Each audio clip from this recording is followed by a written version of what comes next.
மந்திரங்களில் நான் காயத்ரி மந்திரமாக இருக்கிறேன் அப்படின்னு பகவான் கிருஷ்ணர் கீதையில் குறிப்பிட்ட வார்த்தைகளிலேயே நம்ம தெரிஞ்சுக்கலாம். காயத்ரி மந்திரம் எவ்வளவு மகத்துவம் வாய்ந்தது அப்படிங்கிறத நம்ம தெரிஞ்சுக்கலாம்.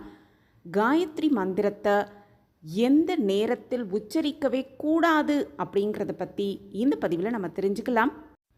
காயத்ரி மந்திரத்தை பொருளறிந்து ரொம்பவே நிதானமாகவும் சுத்தமான இடத்தில் உக்காந்து தான் சொல்லணும் அப்படின்னு அந்த மந்திரத்திற்கு சில விதிமுறைகள் இருக்கத்தான் இருக்குது.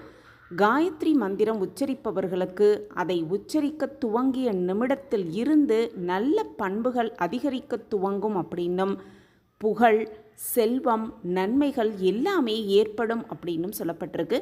அந்த மந்திரத்திற்கு அப்படி ஒரு மகத்துவம் இருக்குது.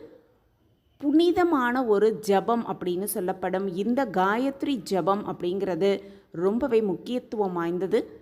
காயத்ரி ஜப பாராயணத்தை காயத்ரி ஜப சங்கல்பம் அப்படின்னும் சொல்லுவாங்க.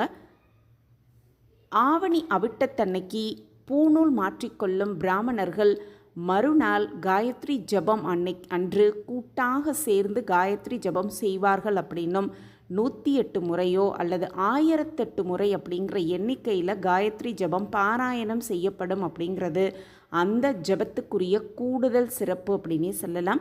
காயத்ரி மந்திரம் அப்படிங்கிறது சூரிய பகவானுக்கும் காயத்ரி மாதாவிற்கும் உரிய ஒரு மந்திரம் அப்படின்னும், காயத்ரி மந்திரத்தை யார் ஒருவர்கள் தொடர்ந்து சொல்லிக்கிட்டே வராங்களோ அவங்களுடைய அனைத்து விதமான பாவங்களும் துன்பங்களும் தடைகளும் இருந்த இடம் தெரியாமல் அதிலிருந்து விடுபடுவார்கள் அப்படின்னும், மந்திரங்களில் தலையாய மந்திரமாகவும் ரொம்பவே சக்தி வாய்ந்த மந்திரமாகவும் கருதப்படுவது தான் இந்த காயத்ரி மந்திரம்.